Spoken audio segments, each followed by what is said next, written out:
सब सब जुड़ल थे। कमेंट चल रहा था तो वीडियो कैसे ऐसे गायब हो जाता है? कौची कर दिए थे?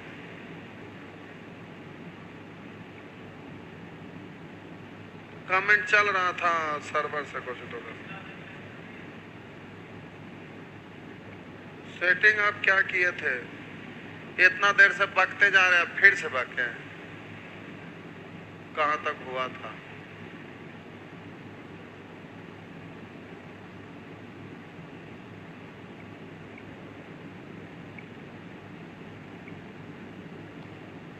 देखते भी नहीं ना कि कहाँ पर गड़बड़ाया।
हेलो, तो वीडियो हटा दिए फिर से, कमेंट वही वाला रहने दिए।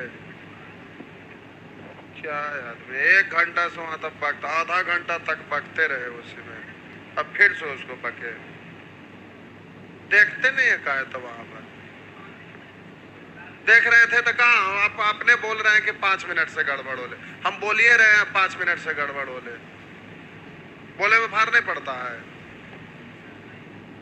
भोरे से अभी तक बैच चल रहा है, नॉन स्टॉप बोलते बोलते माथा दर्द हो जाता है। और कहते हैं 5 मिनट से गड़बड़ा था, तो 5 मिनट से आप खाली सुन रहे थे, बोलना चाहिए कि गड़बड़ हो गया। अब कहां तक क्या बोले कब पता चलेगा? फिर से अब बोले।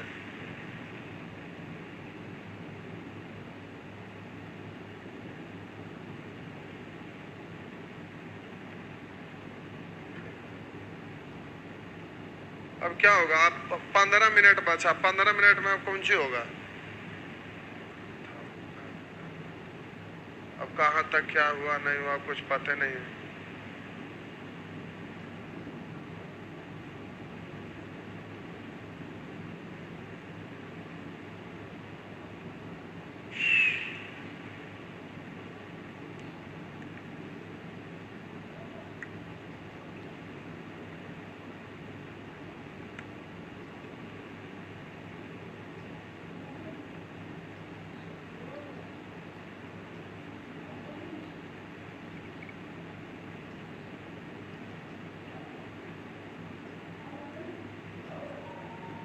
अब इसको फिर से टोटल चीज बोलिए, अब कहां तक बोले थे?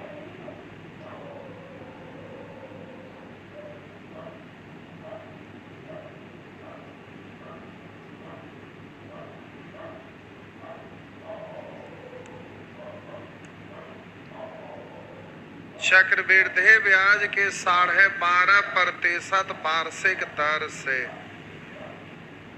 3 वर्ष बाद दे इतना रुपया का प्रारंभिक मूल्य क्या होगा? चक्रवृद्धि ब्याज के 12.5% वार्षिक दर से 3 वर्ष बाद दे इतना रुपया का प्रारंभिक मूल्य क्या होगा? तो अब हम बोले 12.5% का मतलब होता है, 12.5% का मतलब होता है 1/8। अब 3 वर्ष बाद दे इतना रुपया का प्रारंभिक मूल्य क्या होगा? तो मूलधन है 8, ब्याज है 1, तब मिश्रधन हो जाएगा 9। तो हम बोले कि जब आपका मूलधन 8 है और मिश्रधन 9 है, तो पहला साल के लिए, दूसरा साल के लिए 8 तो ये 9, तीसरा साल के लिए 8 तो ये 9, इस तरह से ये हो जाएगा। 8 को 3 बार गुना करेंगे 512, 9 को 3 बार गुना करेंगे 729। तो ये आपका मूलधन है और ये आपका मिश्रधन है। एक रास्ता तो ये हुआ। दूसरा कि 3 बार लिख के गुना क्यों करते रहेंगे? हम बोले मूलधन है 8, ब्याज है 1, तब मिश्रधन है 9। समय 3 साल है तो पावर 3, समय 4 साल होता तो पावर 4, समय 2 साल होता तो पावर 2। तो ये 8 का क्यूब हो गया आपका 512 और इधर आपका हो गया 729। अब हम बोले कि ये तो ठीक है, लेकिन इसमें निश्चित राशि दिया हुआ, उसका तुलना उससे निकालना, उसको गुना। तो मूलधन है ये, मिश्रधन है ये, और इसमें से इसको घटाएंगे तो सी आई।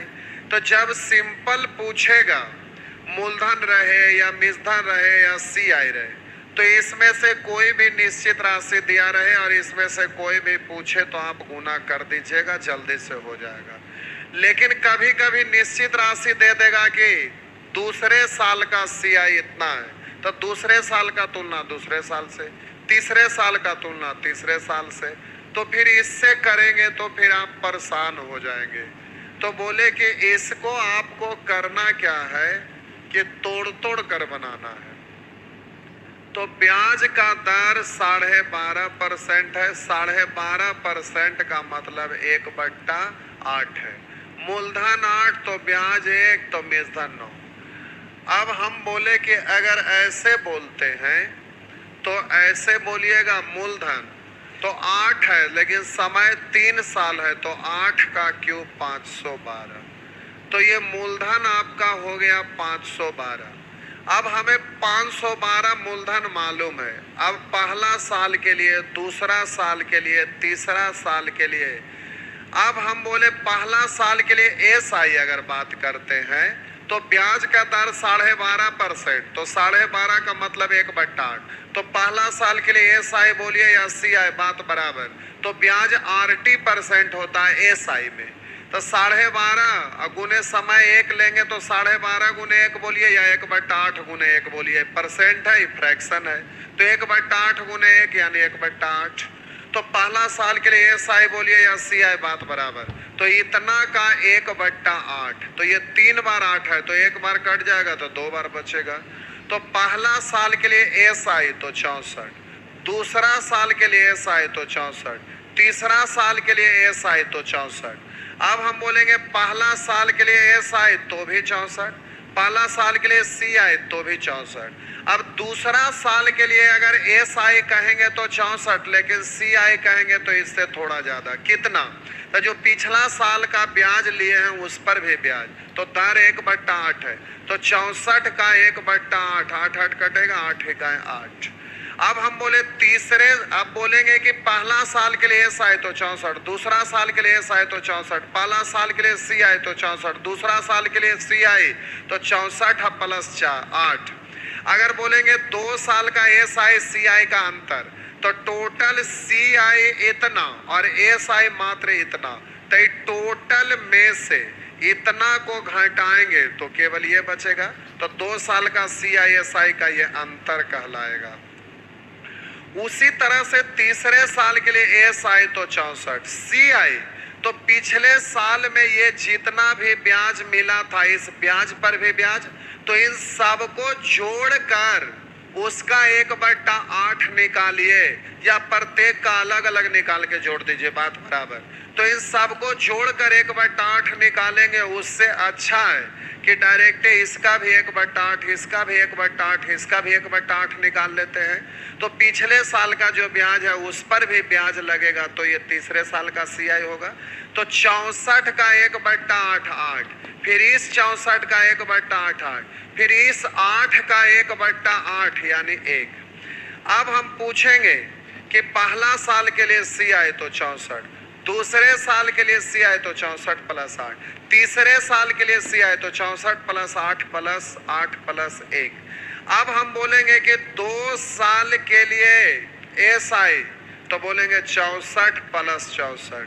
हम बोलेंगे 3 साल के लिए एस आई तो 64 प्लस 64 प्लस 64। अगर हम आपसे बोलेंगे कि 2 साल का सी आई और 2 साल का एस आई का अंतर तो 8 का। अब हम बोलेंगे कि 3 साल का सी आई और 3 साल का एस आई का अंतर, तो ये पूरा 3 साल का सी आई है, उसमें से ये 3 साल का एस आई घटा देंगे तो अंतर ये हो जाएगा 8 प्लस 8 प्लस 8 प्लस 1। तो हम बोले 8 8 16 8 24 1 25। तो ये 3 साल का सी आई में से एस आई घटा देंगे तो 3 साल का सी आई एस आई का अंतर होगा। अगर हम बोलेंगे कि 3 साल का सी आई और 2 साल का सी आई का अंतर, तो 3 साल का सी आई ए टोटल और 2 साल का सी आई ए, इन दोनों का अंतर तो ये। हम बोलेंगे केवल तीसरे साल का सी आई तो टोटल ये, दूसरे साल का सी आई तो टोटल ये, पहले साल का सी आई तो टोटल ये। इस तरह से आप निकाल सकते हैं। तो जब भी निश्चित राशि आपका घुमा फिरा के दिया रहे तो तुलना करके निकालना रहे, तो घुमा फिरा के रहेगा तो ऐसे करके बना लीजिएगा। हम बोले समय आपका 3 वर्ष है और दर 12.5%। 12.5 का मतलब 1/8 तो मूलधन 8, 3 साल के लिए तो 8 का क्यूब 512। अब हम बोले दर है 1/8 तो इतना का 1/8 64, इतना का 1/8 64। तो ऐसे करके आप तोड़ तोड़ कर लिख लीजिएगा। जब निश्चित राशि सीधा सीधा रहे तो आप इससे कर लेंगे, तो फिर यहाँ मूलधन मिश्धन और सी आई दोनों का अंतर, तो फिर सीधा सीधा निश्चित राशि रहे तो ऐसे, घुमा फिरा कर रहे तो ऐसे। लेकिन सी आई का क्वेश्चन तो 18-20 तरीका से बनता है। तो सबसे सरल आपका यही है जिससे कि सब लोग आसानी से समझ कर सकते हैं। लेकिन इसके अलावा दुनिया भर का और मेथड है जो खोपड़ी में शॉर्ट लगकर भी बन जाता है बिना पेन चलाए। तो उतना आपको करेंगे तो माथा का दर्द हो जाएगा। तो अब इस तरह से आप रेशियो लिख लिए। अब जो भी दिया हुआ उसका तुलना उससे। तो करा 3 बरस बाद दे है 7290। दे मतलब लौटाए जाने वाली राशि। तो इस तरह से 7290 लौटाई जाने वाली राशि यानी मिश्धन, और यहाँ मिश्धन है 729। निकालना उसको गुना, प्रारंभिक मूल्य क्या यानी मूलधन क्या, तो मूलधन के लिए 512 से गुना कर देंगे। इस तरह से आपका निकल जाएगा। इससे 10 बार तो 512 पर 1 शून्य यानी 5120। इस तरह से कर देंगे। नेक्स्ट, अब ये सब आपसे बन जाएगा, ये सब आपसे बन जाएगा। साधारण ब्याज चक्रवृद्धि ब्याज का अंतर पूछ रहा। चलिए इसको देखते हैं। करा एक निश्चित राशि पर 3 वर्ष के लिए इतना परसेंट का मतलब 1/9 यानी मूलधन है 9, ब्याज है 1 तो मिश्धन 10। लेकिन तोड़ तोड़ कर करते हैं क्योंकि क्वेश्चन में आपका जो दिया हुआ है निश्चित राशि घुमा कर है। तो 1/9 यानी समय 3 साल है तो 9 का क्यों होता है 729। तो ये आपका मूलधन है। पहला साल, दूसरा साल, तीसरा साल, ये बच्चे की तरह लिखते नहीं रहेंगे, डायरेक्ट करेंगे। अब ये लिखते क्या हो रहा है, अब ये बच्चे की तरह लिखते रहने की जरूरत नहीं है, डायरेक्ट करिए। तो आप बोलिए ब्याज का दर 1/9 है तो इसका 1/9 तो 9 गुने 9 गुने 9 3 बार तो 1/9 एगो कट गया तो 2 बार बचा 9 9 81। पहला साल के लिए एस आई 81, दूसरा साल के लिए एस आई तो 81, सी आई तो पिछला साल का ब्याज तो 1/9 निकालेंगे तो 81 का 1/9। तीसरे साल के लिए एस आई तो 81, सी आई तो ये पिछले साल अभी तक जितना भी ब्याज वसूले हैं इसका भी ब्याज लेंगे। तो हम बोले इन सब को जोड़कर एक बार करके 1/9 ले लीजिए, या तो इसका भी 1/9, इसका भी 1/9, इसका भी 1/9, तो इसका 1/9 9, इसका 1/9 9, इसका 1/9 1। अब हम बोले पहला साल के लिए सी आई, दूसरा साल के लिए सी आई, तीसरा साल के लिए सी आई, या और भी जो भी कहे उसके अनुसार ये सोचिएगा, सारा कुछ स्पष्ट दिख रहा है। पहला साल के लिए ऐसा है तो 81, दूसरा साल के लिए, तीसरा साल के लिए ऐसा इतना, 2 साल का ऐसा है तो इतना, 3 साल का ऐसा है तो इतना, ये तो आपको दिख रहा है। अब इस तरह से आप जल्दी जल्दी बोल सकते हैं। अब निश्चित राशि कह रहा है कितना परसेंट दर लगने वाले साधारण ब्याज चक्रवृद्धि ब्याज का अंतर, साधारण ब्याज और चक्रवृद्धि ब्याज का अंतर। तब बोलिए CISI का अंतर है 3 साल का, तब 3 साल का CI तो ये पूरा, और SI तो हम बोलेंगे ये वाला पूरा। तो हम बोले 3 साल का कुल CI में से ये SI घटेगा तो CISI का अंतर कहलाएगा, यानी इतना।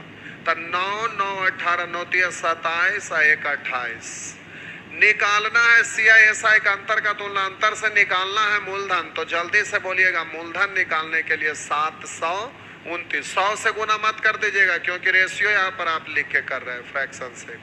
तो अब जल्दी से इसको दशमलव हटाएंगे तो 2 गो 0 और बोलेंगे 28 30 बट्टा में आपका 0 बचा हुआ, गुना करके 1 अंक के बाद दशमलव दे दीजिएगा, बस हो जाएगा। तो हम बोले 3 9 27 के साथ हासिल 2, 3 दूनी 6, 2 8, 3 7 21 और 1 अंक के बाद दशमलव। इस तरह से आप आंसर दे देंगे। नेक्स्ट, अब ये आप सारा प्रश्न आप बना दीजिएगा, ये बन जाएगा। सेक्शन F, सेक्शन F आज सोचे थे कि अभी पूरा कर देते, अब पूरा पक्का हो ही जाता। आज सोचे थे 10 बजे तक रगड़ेंगे, लेकिन बीच में आपका गड़बड़ हो गया, जिसी के वजह से दिक्कत हो गया। तो इसको छोड़ देते हैं। अगले क्लास में सेक्शन F यानी दर निकालने से रिलेटेड ये सारा प्रश्न है, और दर निकालने के लिए खूब पूछता है, इसलिए अच्छे से सीखना है, अभ्यास करना है, बनाना है। तो ये सब आपका पूरा दर निकालने से रिलेटेड है, सब तरह का क्वेश्चन है। इसके बाद फिर समय निकालने से रिलेटेड आएगा। तो चलिए आज भर छोड़ देते हैं, अगले क्लास में इसको देखते हैं। आज भर इतना।